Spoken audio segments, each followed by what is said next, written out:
Assalamu alaykum, hörmətli televizor görgüçülər. Görüb atqanınızlar Erkin Asiya Radiosu Tor televiziyasının Heptilik Xewerler programmasi. Programımız hoş geldinglar. Mazkur programımızda muş bir hafta jarayonida radiomuzda Uyg'urlarga dair anlatılgan bir qism muhim xabarlarni eslatib o'tmoqchimiz. Men Erkin. Men Gulchehra. Tuanda diqqatinglar xabarlarimizning tafsilotida bo'lsin. Amerika Davlat Majlisi a'zolari tarafidan Uyg'ur elidagi og'ir kishilik huquq dafsandichiligiga qarshi turish uchun tayyorlangan Uyghur kishilik huquq siyosati 2018 qonun loyihasi Amerika Davlat Majlisiga rasmiy yo'sinda sunildi. Mazkur qonun loyihasi Amerika Kengash palatasi va Avam palatasidagi Marco Rubio, Christopher Smith va Bob Menendez qatorliq 25 nafar nopozliq vakil tarafidan tanishtirilgan. O Uyghur elida yuz berayotgan og'ir kishilik huquq dafsandichiliklarni oyoqlashtirish, yepiq tarbiyalash lagerlarini taqash va Xitoy hukumatining Amerikada qonunliq turayotgan Uyg'urlarga tahdid silish harakatlarini tekshirib tadbir olishni asosiy nishon qilgan. Kuzatuvchilar mazkur qonun loyihasining tarixiy ahamiyatga ega ekanligini bildirmoqda. Qashqa Uyg'ur nashriyatining pensiyaga chiqqan tahriri adib Hoji Mirzoid Kerimi yaqinda 11 yillik kesilgan. Ma'lum bo'lishicha, uning kesilishiga Yusuf Xassajib qatorliq romanlari va bir to'n kiydirish murosimida qilgan so'zi sabab bo'lgan. Adib 1959-yili, ya'ni 20 yosh vaqtida yerlik millatchi bo'lib ayblanib, 13 yil turmada yotgan va 7 yil oilasida nazarband qilingan edi. U bu yil sotlanganda yashi 80 ga ulashgan.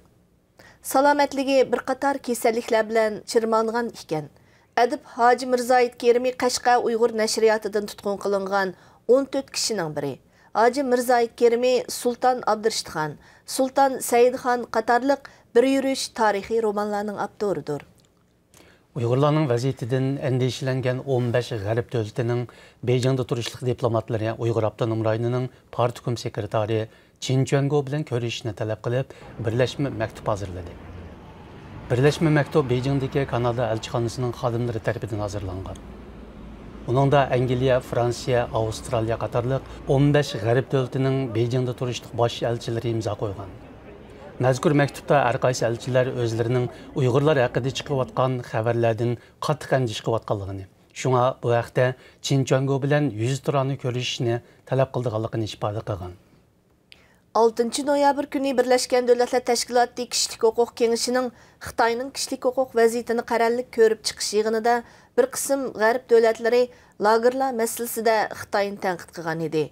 12 noyabr kuni Birleşken Devletler Teşkilatı Kişilik Hukuk Kengişining har qaysi mustaqil xizmat guruhlaridagi 6 nafar mutaxassis Xitoy raisi Xi Jinpingga maktub yozib, Uyg'ur avtonom rayonining oshqulligini tugutish nizomini bekor qilishni talab qilgan. Ular yana Xitoy hukumati Uyg'ur elida yo'l qo'ygan qayta tarbiyalash lagerlari qatorliq siyosatlarni xalqaro kishilik huquq ahdnomalariga butunlay xilof degan. Bu hafta dunyoning har qaysi joylaridagi Uyg'urlar turli faoliyatlar orqali Uyg'urlar yaqinqi zamon tarixida qurib chiqqan ikki jumhuriyatni xotirladi. 1933-yili va 1944-yillari Uyg'urlar ikki qatimliq milliy mustaqillik inqilobi jarayonida qurib chiqqan Sharqi Turkiston Cumhuriyeti dunyoga kelgan 12 noyabr xotir kuni Amerika, Germaniya, Shvetsiya, Norvegiya, Turkiya, Qozog'iston va Qirg'iziston qatorliq nurg'un davlatlarda xotirlandi. Dunyoning har qaysi joylaridagi Uyg'ur jamoati o'xshash bo'lmagan shakllarda bu bayramni xotirlab, o'zlarining o'tmishga bo'lgan ehtiromini va kelgusiga bo'lgan umidvorligini namoyon qilgan.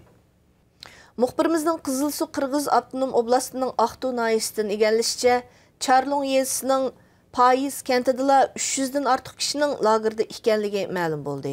Payis kenti butunlay qirg'izlar o'ltiraqlashgan kent bo'lib, 1500 cha nopusliq, bu kentning nopusining oz deganda 20% lagerga elib ketilgan.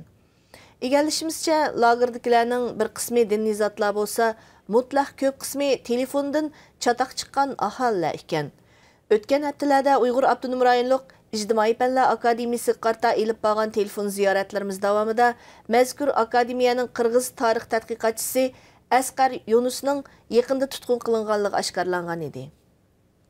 9 noyabr kuni Amerika Tashqi ishlar ministrligida ochilgan Amerika Xitoy savdo va xavfsizlik dialogida Uyg'ur masalasi alohida tilga olindi.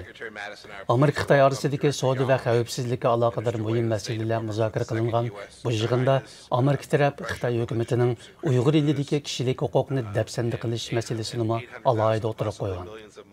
Amerika Tashqi ishlar ministri Mike Pompeo yig'inda Amerika hukumati va xalqaro tashkilotlar Xitoyning davlat ichidagi xristian, buddist va 800 mingdan 1 milliongacha bo'lgan musulmonning diniy erkinligining dafsanda bo'lish masalasiga har vaqt diqqat qilib turadi degan. 8 noyabr kuni yana Germaniya parlamentida Uyg'urlarning vaziyati muzokara qilindi. Yig'inga Germaniya parlamentidagi zo'r ta'sir kuchga ega bo'lgan 6 siyosiy partiya va ularning vakillari qatnashib, Uyg'ur elidagi jazo lagerlarini qattiq ayblagan. Muhtaram televizor ko'ruvchilar, yuqorida Erkin Osiyo radiosi tor televiziyasining Heptilik Xewerler programmasini ko'rdinglar. Kelar hafta ko'rishaylik. Xayr xo'sh. Xayr xo'sh.